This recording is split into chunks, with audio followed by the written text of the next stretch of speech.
yaitu tanya jawab. Pada diskusi ini akan dibuka 2 sesi untuk bertanya. Yang pertama, sesi pertama 3 penanya, dan akan dilanjutkan ke sesi berikutnya jika ada waktu yang tersisa 3 penanya juga.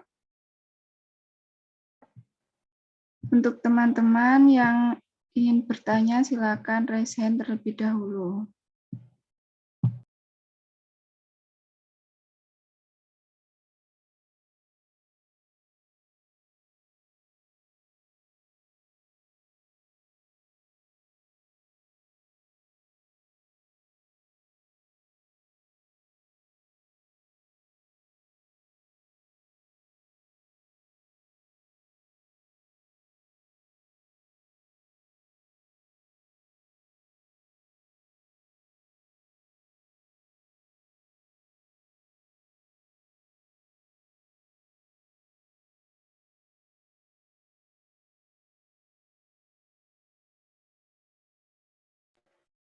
Sekali lagi kepada teman-teman, jika ada pertanyaan, silakan raise hand terlebih dahulu. Baik, di sini ada Mas Doan. Untuk Mas Doan, silakan menyampaikan pertanyaannya. Dan jangan lupa mengetikkan pertanyaannya di kolom chat. Baik, terima kasih atas waktunya. Izin masuk, perkenalkan nama saya Doan Rahmasita dari kelompok 4 dari Prodi Perencanaan Wilayah dan Kota. Izin menanggapi dan bertanya. Dijelaskan pada PPT slide 3 terakhir itu optimasi pemberantasan korupsi. Nah, di sini tuh ada beberapa hal yang perlu dilakukan. Namun pada realitanya tindakan korupsi masih membudaya di Indonesia. Apakah tidak ada solusi yang lain untuk mengatasi penegakan penegakan hukum terhadap tindakan korupsi agar timbul efek jera yang lebih? Terima kasih.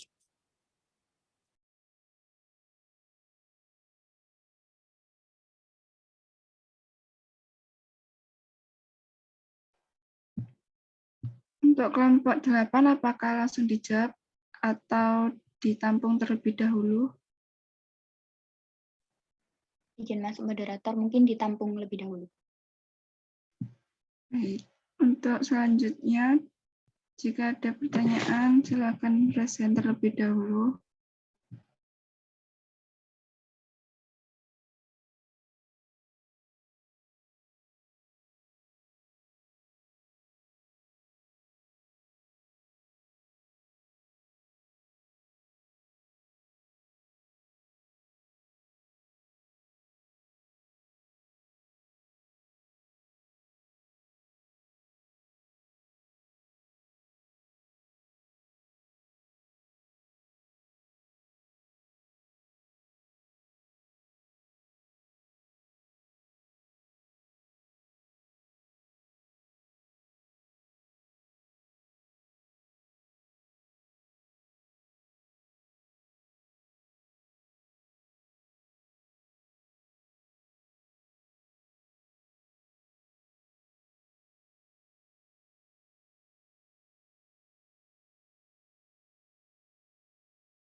Sebaik-baiknya dalam menyampaikan pertanyaan ya, atau untuk menyampaikan pertanyaan agar saudara mendapatkan poin tugas kelompok ya, yang nilainya seperti yang sudah saya sampaikan di awal perkuliahan dulu adalah 50%, dan keaktifan saudara di dalam menyampaikan pertanyaan yang mewakili kelompok itu merupakan bagian dari salah satu unsur di dalam penilaian 50% dalam tugas kelompok maupun individu itu. Oke, saya kembalikan kepada moderator.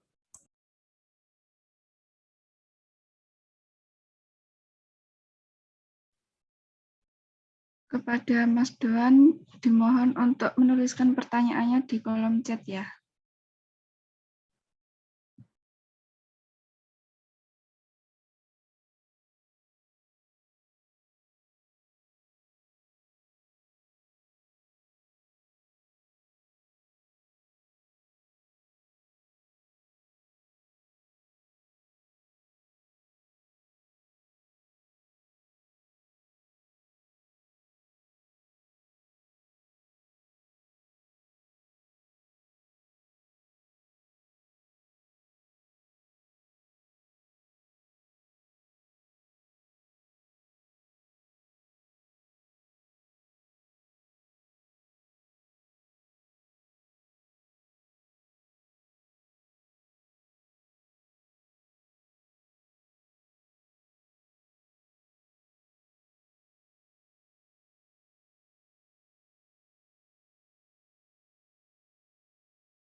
Permisi izin menjawab dari pertanyaan dari Saudara Doan.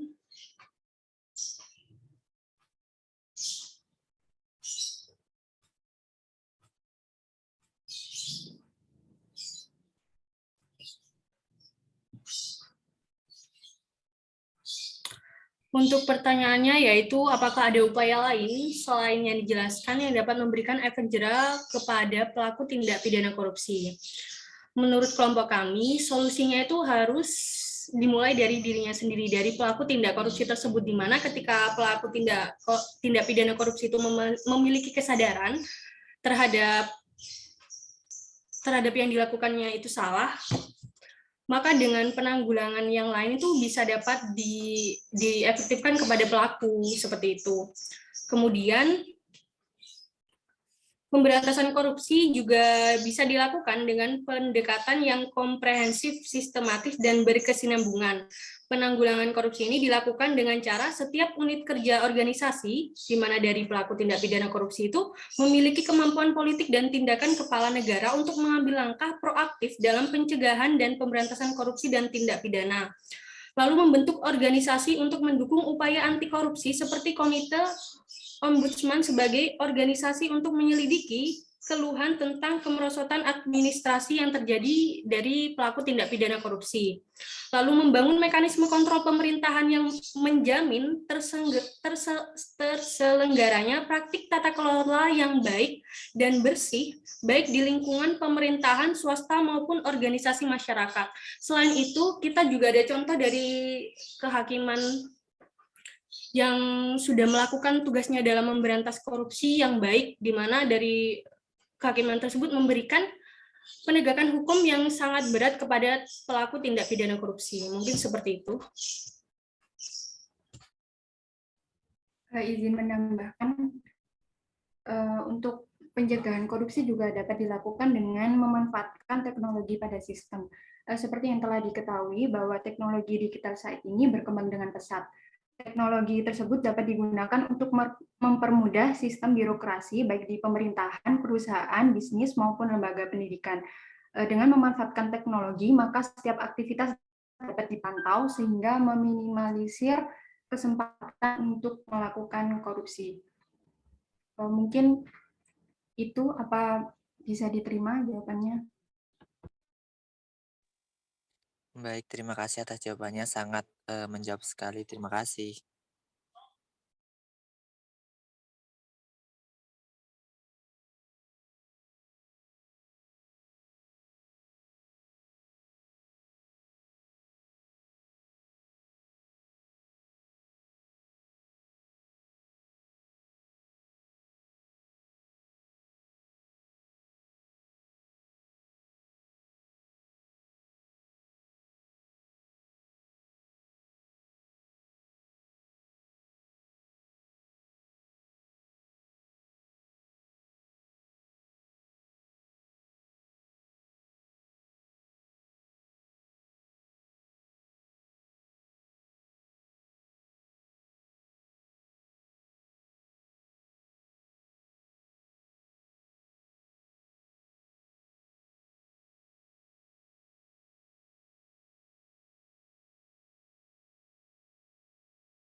Oke, saya izin masuk moderator karena waktu yang ada belum dimanfaatkan oleh audien.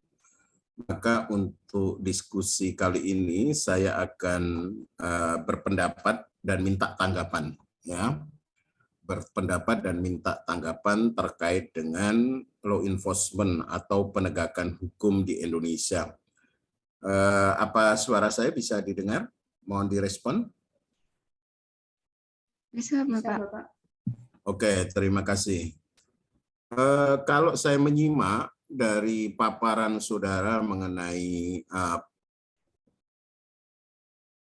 atau slide PowerPoint yang saudara presentasikan, saya melihat problem yang begitu serius di dalam penegakan hukum di Indonesia. Dari beberapa slide, ya, tadi saudara memberikan bukti yang bagus ya di dalam slide itu bahwa indikator korupsi di Indonesia itu tertinggi, ya, sebagai negara tertinggi korupsi di Indonesia, di Asia ya, mengalahkan India, Vietnam dan lain-lain tadi itu.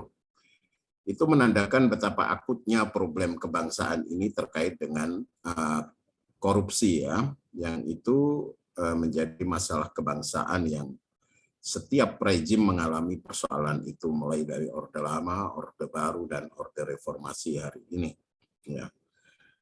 Di dalam kaitannya penegakan hukum di Indonesia yang masih diwarnai dengan suap, korupsi, dan lain sebagainya, saya ingin masing-masing anggota kelompok 8 memberikan pilihan apakah ke depan di Indonesia itu korupsi masih bisa dinilai apakah ke depan korupsi di Indonesia itu masih bisa diberantas atau tidak, ya. Kalau bisa apa alasannya, kalau tidak apa alasannya, ya. Atau saya minta optimisme dan ketidakoptimisan saudara terkait dengan penegakan hukum dalam dalam aspek korupsi ini ya di Indonesia, sehingga Indonesia bisa mencontoh Cina, mencontoh Korea Selatan, mencontoh Korea Utara misalkan, yang saya kira tingkat korupsinya itu minimalis ya, atau bisa diminimalisir. Saya kasih contoh di Cina saja. Saya dulu mungkin sudah pernah menyampaikan bahwa tahun 70-an Cina itu tingkat korupsinya hampir sama dengan Indonesia, atau bahkan lebih tinggi Cina daripada Indonesia.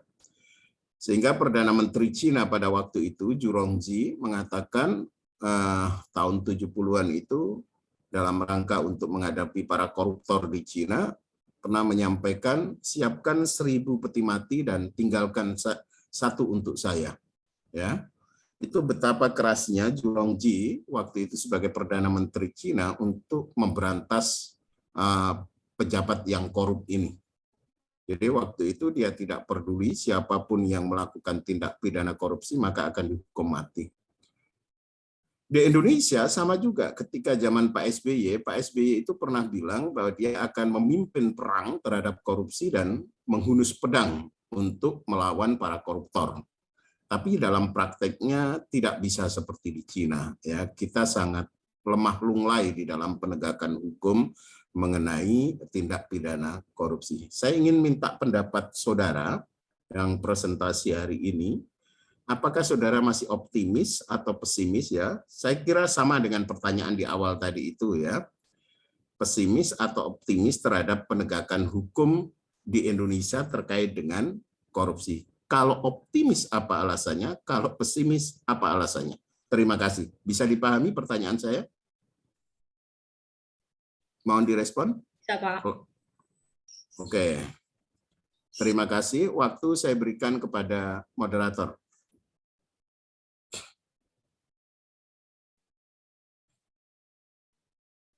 Moderator bisa mendengar suara saya? Bisa, Bapak. Oke, terima kasih.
Interupsi moderator.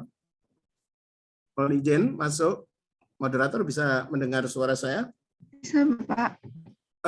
Saya hanya menyampaikan atau mengingatkan ya bahwa pertanyaan saya tadi itu bersifat tanggapan ya. Jadi saya bertanya atau berpendapat dan saya minta tanggapan, dan tanggapan itu saudara cari di buku ya.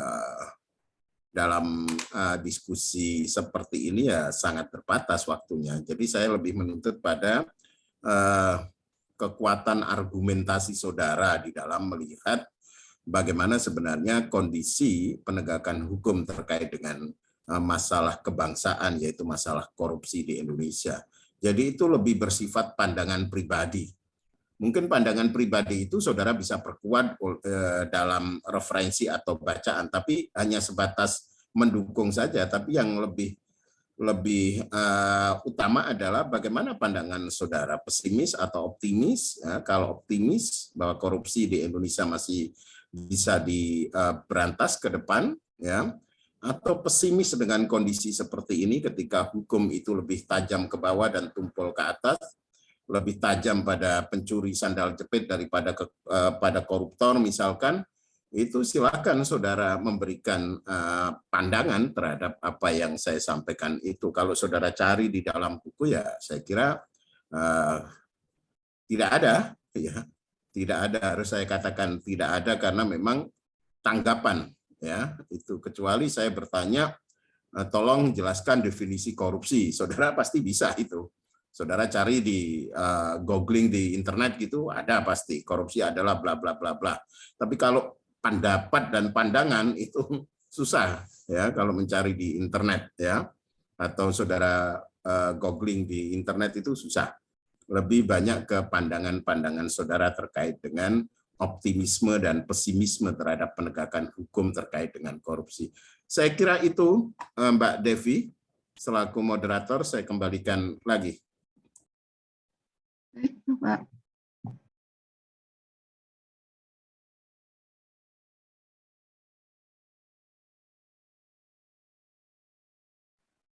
Baik, Bapak, izin masuk.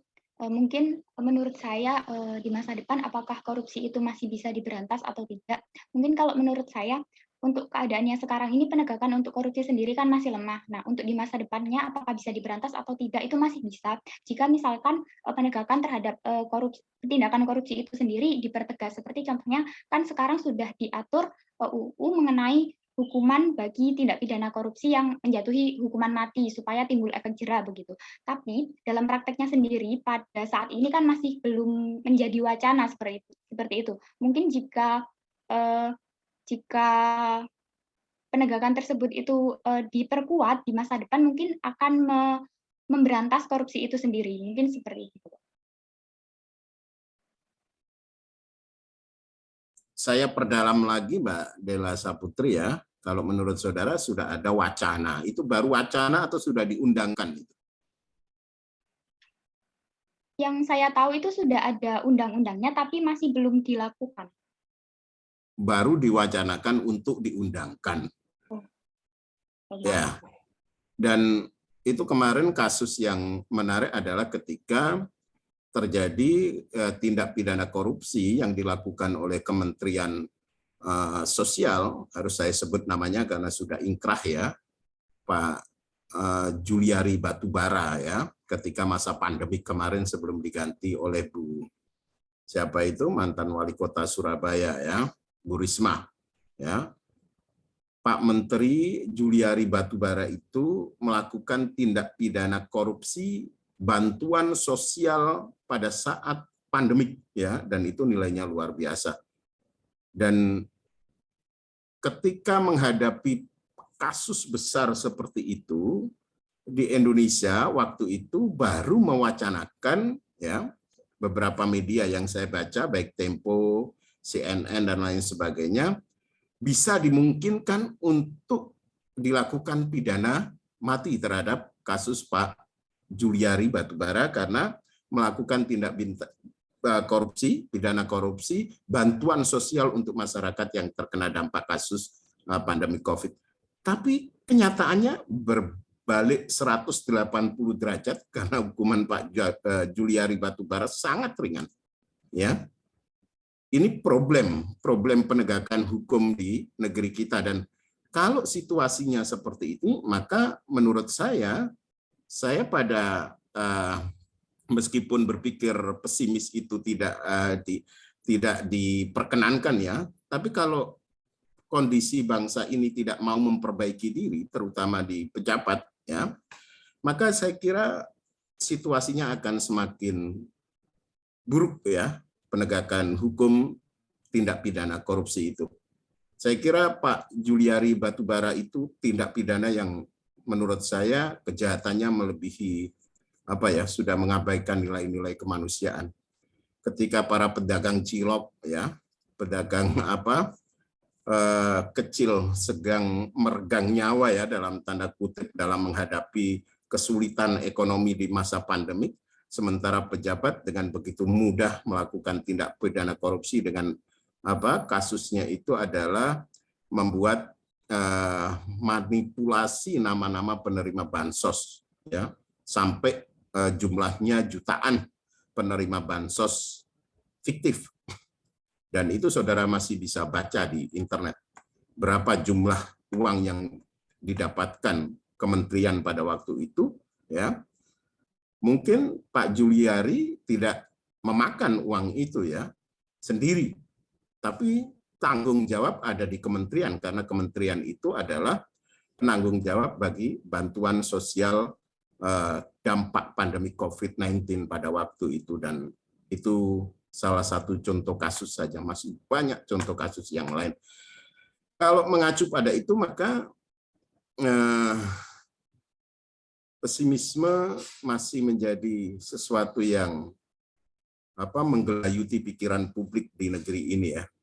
Kalau melihat itu ya seperti siapa yang kemarin mendapatkan red notice buruan puluhan tahun ya, tapi kemudian bisa lenggang kangkung keluar masuk ya di Indonesia ya, yang koruptor Cina itu, Joko siapa itu yang kemarin sampai gedung kejaksaannya terbakar.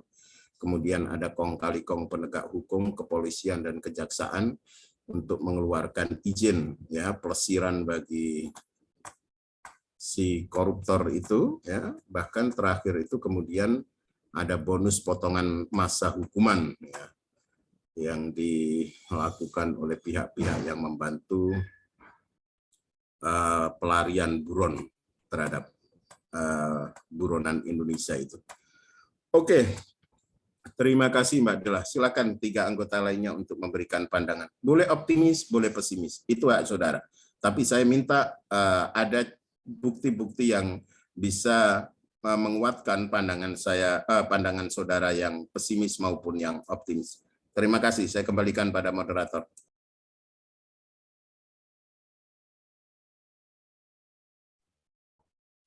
Izin masuk Bapak, ingin menanggapi saya, apakah korupsi di Indonesia bisa diberantas ke depannya, itu tergantung dengan kondisi, bisa optimis dan bisa pesimis.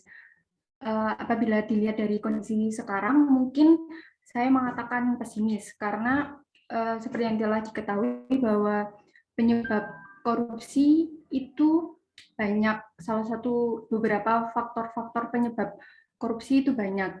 Salah satunya adalah lemahnya integritas dan kesadaran dari sejumlah pejabat maupun masyarakat tentang tindakan korupsi. Selain itu juga disebabkan karena adanya sistem administrasi pemerintahan yang tidak transparan. Hal tersebut menimbulkan peluang untuk terjadinya tindakan korupsi. Namun apabila faktor-faktor pemicu tindakan korupsi itu dapat diatasi atau diberantas, maka saya bisa mengatakan optimis. Sehingga menurut saya apabila semua faktor-faktor tersebut diatasi, tindakan korupsi di Indonesia juga akan bisa diberantas. Mungkin itu saja, Bapak. Oke, terima kasih. Saya mohon izin masuk moderator. Dua pandangan yang berbeda ya, dan ini yang sebenarnya saya inginkan dalam setiap kali diskusi. Kalau Mbak Dela lebih bersifat pesimis dan itu sah-sah saja, diperbolehkan, tidak salah ya. Dan Mbak Riza Astri Maulita itu tergantung situasinya, Pak. Kalau situasinya masih seperti ini terus, maka sifat pesimistis itu masih sangat mungkin ada di benak publik masyarakat Indonesia ya.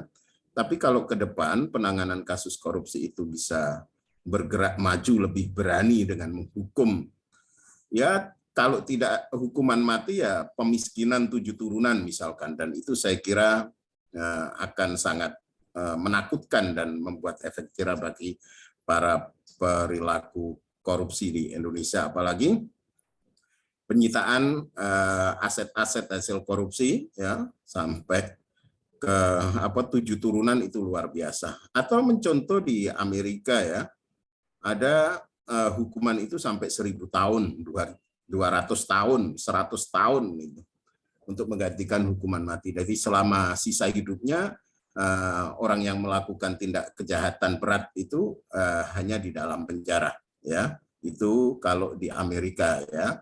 Kita pernah mendengar ada hukuman 100 tahun, 200 tahun, bahkan 1000 tahun ya di negara-negara Eropa maupun negara-negara Amerika itu sangat dimungkinkan karena negara-negara ini khawatir dianggap melanggar HAM, tidak melakukan hukuman mati, maka penggantinya adalah hukuman sampai 1000 tahun, 100 tahun, 200 tahun. Itu yang dilakukan itu. Barangkali bisa menjadi salah satu opsi dari pilihan bagi bangsa Indonesia di dalam memberantas korupsi. Kalau Cina lebih kejam ya, tahu pelaku koruptor dan dinyatakan hukum secara bersalah, maka dia akan dihukum mati dengan ditembak kepalanya. Itu di Cina ya.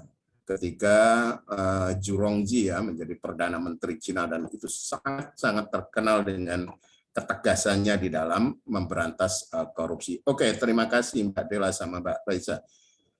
Selanjutnya 2 anggota kelompok lainnya saya serahkan kepada moderator. Izin menanggapi Bapak. Kalau menurut saya, tanggapan saya itu sama dengan Reza. Ada dua kemungkinan, optimis sama pesimis. Kalau pesimis itu tadi yang dibilang mulai dari dulu korupsi itu udah ada. Karena faktornya satu, meskipun undang-undang udah keluar atau udah ada mulai dari dulu tentang korupsi, orang yang melakukan korupsi itu tetap acuh dan seakan tidak takut akan hukuman atau sanksi yang akan didapat nantinya. Kemudian kalau optimisnya mungkin anggota yang bisa maaf Bapak, optimisnya mungkin anggota atau pejabat yang melakukan korupsi itu mendapatkan sanksi seperti di Korea Utara, di mana sanksi di Korea Utara itu ada yang memberikan 3 tahun atau bukan 3 tahun tapi 3 generasi secara berturut-turut. Menurut saya itu yang patut untuk dicontoh bagi Indonesia. Menurut saya begitu, Bapak. Oke, terima kasih. Selanjutnya saya serahkan pada Saya juga izin menanggapi, Pak. Kalau dari saya, tindak pidana korupsi di masa depan itu bisa, menurut saya itu bisa optimis dan pesimis. Jadi optimisnya ketika penegakan hukum dan aparat penegakan hukum di Indonesia fondasinya sudah kuat, sudah bagus gitu. Contohnya saja seperti Bapak Hakim Artijo, di mana beliau pernah menjatuhkan vonis mati terhadap Rian Jombang pada 5 Juli 2012, di mana Rian Jombang sempat mengajukan peninjauan kembali kepada MA, namun peninjauan tersebut ditolak. Hakim Artijo ini juga pernah memvonis kasus penjara Angelina Sondak yang awalnya hanya divonis 4 tahun, berubah menjadi 10 tahun setelah peninjauan kembali. Lalu juga ada kasus vonis 8 tahun penjara dalam kasus dugaan korupsi proyek pusat pendidikan, pelatihan, dan sekolah olahraga nasional pada Bapak Anas Urbaningrum yang pada awalnya hukumannya hanya 8 tahun menjadi 14 tahun. Sehingga ketika semua aparat penegakan hukum mengenai tindak pidana korupsi bisa menjalankan tugasnya dengan baik, maka tindakan korupsi di masa depan juga bisa lebih optimal seperti itu, Pak. Kemudian untuk pesimisnya ketika penegakan hukum di Indonesia masih tumpul ke bawah, itu masih sangat susah untuk penindakannya seperti itu, Pak. Oke, terima kasih Mbak Windy sebagai respon terakhir di pertanyaan atau tanggapan saya untuk kelompok 8. Selanjutnya saya serahkan kepada moderator. Baik, Bapak, terima kasih. Mengingat waktunya tinggal sedikit, maka sesi tanya jawab saya tutup. Terima kasih untuk kelompok 8 telah memaparkan materi, dan selanjutnya saya berikan kepada notulen untuk menyampaikan hasil diskusi hari ini.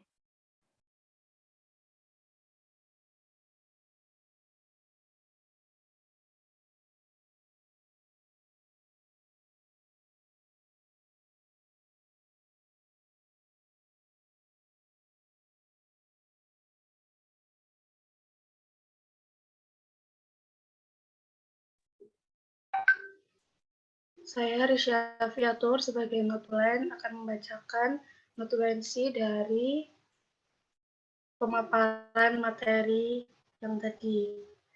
Penanya pertama yaitu Doan dari kelompok 4. Pertanyaannya yaitu, apakah ada upaya yang lain selain yang dijelaskan yang dapat memberikan efek jera pada pelaku tindakan korupsi?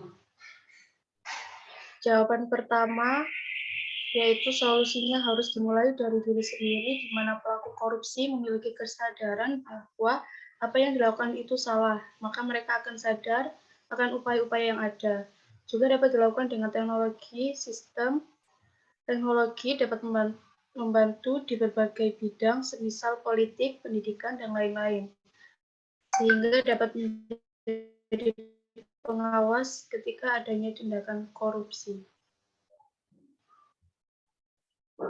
Untuk pertanyaan kedua dari Bapak Askia, yaitu bagaimana tanggapan tentang penegakan hukum Indonesia mengenai tindakan korupsi? Jawaban pertama dijawab oleh Della, yaitu sudah ada undang-undang yang mengatur tentang tindakan pidana korupsi. Mungkin jika penegakan tersebut diperkuat, maka dapat memberantas tersebut. Kemudian disanggah oleh Pak Asya, yaitu Pak Juliari Batubara telah melakukan tindakan korupsi, namun hukum yang diterima sangat ringan. Padahal pada faktanya dapat dihukum dengan lebih berat, karena kejahatannya telah melebihi kemanusiaan, yaitu dengan memanipulasi nama penerima bantuan sosial, sehingga kementerian mendapatkan uang yang banyak. Mungkin Pak Juliari tidak memakan uang itu sendiri, namun konflik tersebut terjadi di era pandemi sehingga sangat berpengaruh. Jawaban pertama dijawab oleh Reza, yaitu kondisi sekarang pesimis karena diketahui aktivitas dari pemerintahan yang tidak transparan sehingga menimbulkan konflik optimis, yaitu jika pemerintah melakukan pemerintahan secara transparan mungkin akan meminimalisir terjadinya korupsi dan menimbulkan kepercayaan masyarakat pada pemerintah. Untuk jawaban dari Septa ada dua, yaitu pesimis dan optimis. Pesimisnya yaitu mulai dari tetap acuh terhadap hukuman yang ada. Lalu untuk yang jawaban optimis, yaitu anggota atau pejabat yang melakukan korupsi mendapatkan sanksi seperti di Korut, yaitu memberikan hukuman 3 generasi berturut-turut. Jawaban selanjutnya dari Windy, yaitu optimis. Ketika penegakan hukum sudah kuat atau bagus, contohnya Bapak Hakim Artijo, yaitu memberikan hukuman mati pada Rian Kumbang meskipun Rian sudah memberikan banding. Dan juga Angelina Sondak yang menjadi 4 tahun, maka jika penegakan korupsi dapat pesimis, jika penegak korupsi Indonesia masih menengah ke bawah, maka akan sulit diminimalisir. Sekian notulensi pada pemaparan materi tadi. Wassalamualaikum. Baik, terima kasih kepada notulensi. Acara presentasi hari ini saya tutup. Saya sebagai moderator mohon maaf atas kekurangannya dan terima kasih untuk perhatiannya. Wassalamualaikum warahmatullahi wabarakatuh. Waalaikumsalam warahmatullahi wabarakatuh. Terima kasih.